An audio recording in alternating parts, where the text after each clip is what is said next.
Click subscribe and bell icon to get regular notifications. I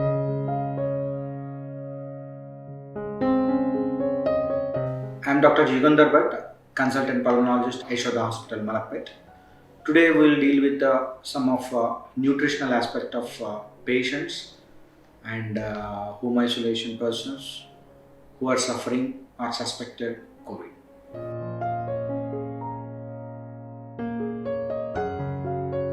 So lungs can be strengthened in three ways. One is we have to avoid whatever the possible toxic or injurious parts like smoking. It may be environmental smoking or it may be habitual smoking, cigarette smoking or dust. Whatever noxious we have to avoid. The second point, we have to go for a breathing exercises. Either it may be pranayama or yoga, whatever. So we have to train the lungs with a proper breathing exercises. And third one is protective and healthy food.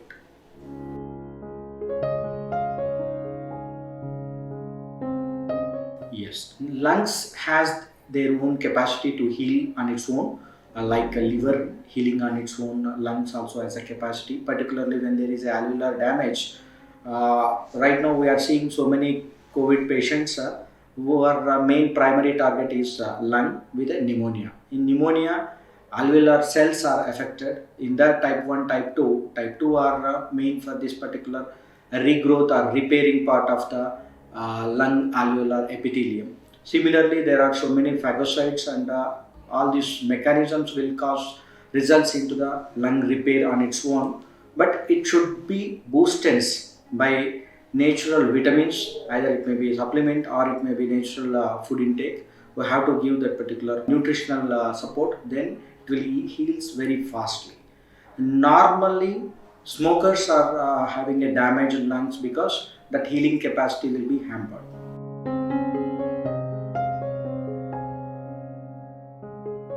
So peak flow is the one where one person has to be breathed in and he has to be breathed out forcefully as maximum as fast as possible.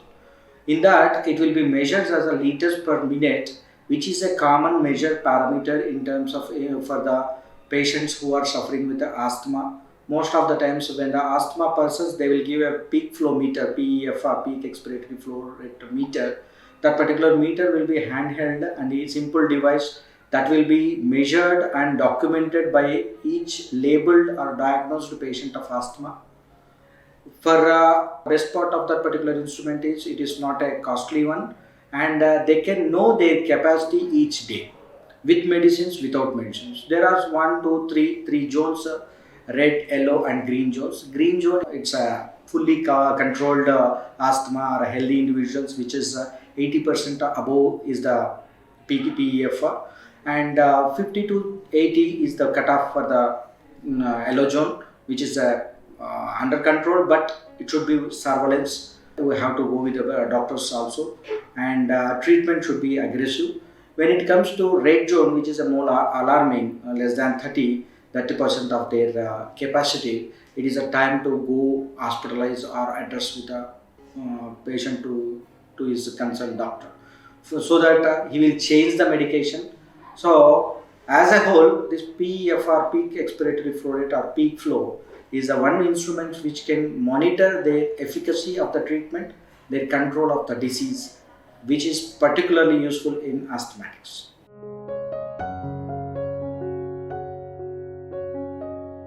Most of the patients while discharging or admitting, what is the food precautions? Usually we should encourage green leafy vegetables and whatever non-veg. Fish is the ideal one, and egg. Particularly there are 4 vitamins, A, C, D, E. These are the 4 vitamins which are good for the lungs, not only for the lungs, overall immunity. Particularly if you take vitamin D, it is helpful in 3 ways. It will prevent the lung fibrosis secondary to the any oxygenation, because oxygen is the main treatment right now for the COVID pandemic corona patients when the oxygen levels are dropping down. So overcorrected oxygen also will result into lung fibrosis that can be reversed or prevented by supplementing the vitamin D. Second thing, vitamin E. This is the antioxidant which is naturally available natural green leafy vegetables, it will be available, and it will also fastens the repair of the lungs. And second one, third one is vitamin C and A. So out of all, vitamin C is the one which is helpful in terms of healing, and it is a water soluble vitamin. The good part about the water soluble vitamin is excess also it will not be harmful, like unlike your vitamin D which is a fat soluble. If you take excessively without any doctor's prescription, it will be toxic also, because it will deposit in the body, any fat soluble vitamin A, D, E, K. But in case of vitamin C, it is a water soluble, so it can use liberally.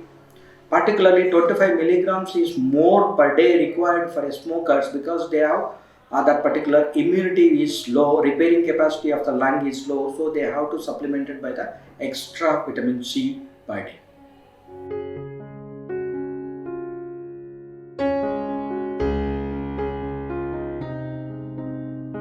So mucus and phlegm difference is most of the times mucus is the scientific term, and phlegm is the patient expression of the mucus, its counterpart. Mucus has its own three layers, and most commonly it is a presenting symptom of asthma, COPD, that is chronic obstructive pulmonary disease secondary to the smokers, and interstitial lung disease and bronchiectasis. And mucus, all these things are excessive response to the noxious stimuli, because every person will have a mucus daily. It has to be some rate of the production of the mucus, and swallowing of the absorption of that particular mucus will be equal, so there is no expectorate. Whenever it is exists, production is lesser than more than the absorption, then it will be presented as a expectoration and mucus production. Most of the smokers will have this particular problem, and asthmatics in exacerbation and asthma routine thing, bronchiectasis patients will have, and contrary to this COVID patients will have a dry cough without any mucus. So this mucus is a body natural defense mechanism to get rid of from the noxious stimuli or particle. Either it may be virus or it may be non-living object, dust also. Say for example, if the cough is or mucus is because of the smoking, quit the smoking is the ideal thing and fastest way. Second one is if it is because of the viral illness, post-viral illness, antibiotics are important.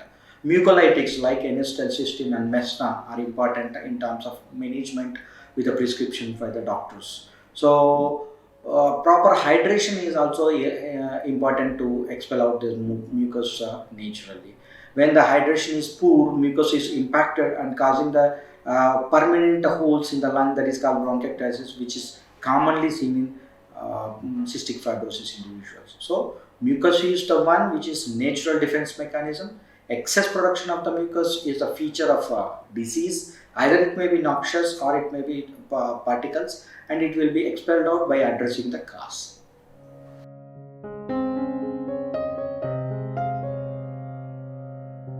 So just now I told A, D, E and C. So A vitamin, which is rich in green leafy vegetables and milk, dairy items, and vitamin E, even egg. And say for example, vitamin D is rich in all this supplementation is important, and vitamin C is rich in even your guava, lemon, citrus fruits, all those things. And vitamin E is rich in almond, all those things, which is useful for the anti-fibrotic action. And greeny leafy vegetables, apart from that, green tea is also important to prevent lung fibrosis. And avocado, routine citrus fruits. In non-vegetarian, fish is the best thing, egg is the one. And avoid smoking and avoid alcohol intake. These are the healthy habits. All these are important to maintain the healthy lungs in terms of all supplementers.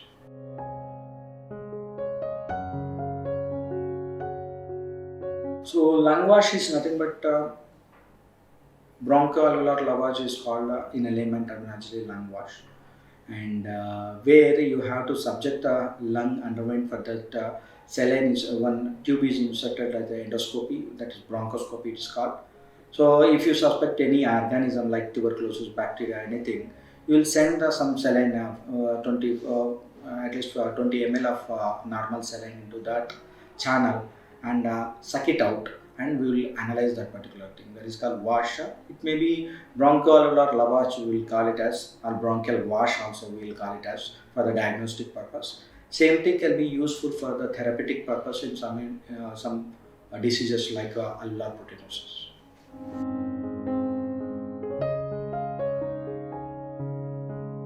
Yeah, cannabidiol, this particular thing will be useful in terms of cytokine storm to stop. Rather than this, there is a vitamin D supplementation which is a part and parcel of our treatment in COVID. The main reason is there are three things. One is most of the corona patients, 80% of the individuals will recover on its own. So that even government also encouraged for the home isolation for a mild disease cases. The 20% of the individuals who are sick and who requires hospitalization will be endangering into the life. That means death. They succumb to death in three reasons. One is embolic. That means there may be stroke, either may be heart-related stroke or brain-related stroke. And second one is cytokine storm. These days we are hearing this particular thing very commonly, and this storm is effectively avoided by having some supplement, the vitamin D supplementation. And third one is inflammatory markers will be increased, and myocarditis is also more important in terms of viral myocarditis. Viral myocarditis and ARDS and cytokine storm. These are the three notorious complications for secondary to the corona infection, which can be effectively somewhat prevented. And we can say it reduces the severity of these complications by giving a supplemental vitamin D3. And normally we'll give daily one for consecutive 3 days 60,000 units, and after that weekly ones for 2 more months we have to supplement this particular thing. So vitamin D supplementation will help not only in the treatment but also for the preventive aspect of its complications after discharge. So the take home message for the patients who are not exposed to the corona: yes, stay healthy, quit smoking, avoid alcohol, and take a proper diet which are rich in A, C, D, E vitamins, and yoga for breathing exercise for your lung capacity. All these things will prevent. And persons who are recovered from the corona infection, they can take this supplementation of vitamin C, E, and also D, and they are ready for the plasma potential donors in the social responsibility.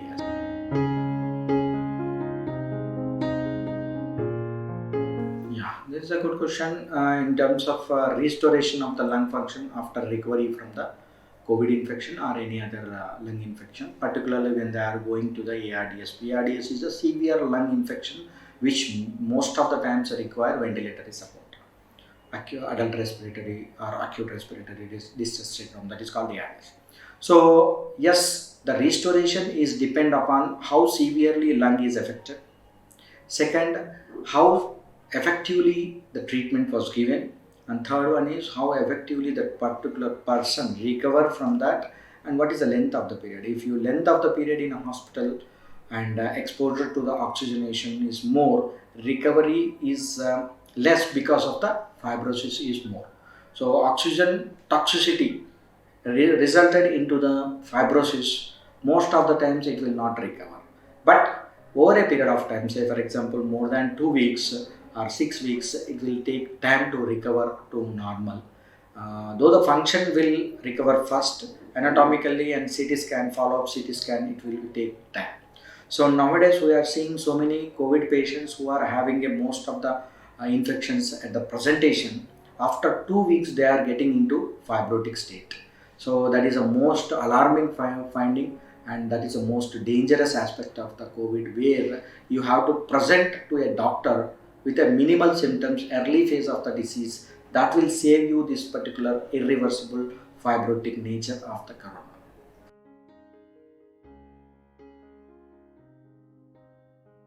So lungs healing after quitting of the smoking, that's the question.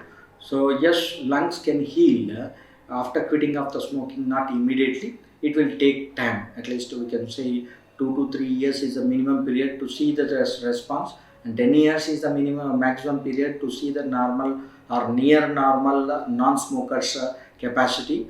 And quitting of the smoking definitely will be helpful, though they will not perceive the result immediately, but it is helpful in terms of fighting capacity, which are innate immunity fighting capacity of the lung.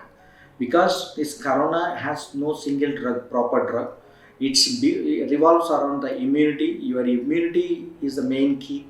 If you strengthen your immunity by quitting smoking, having a good healthy habits, proper diet and proper rest, that will give you a fastest recovery and also preventive aspect also.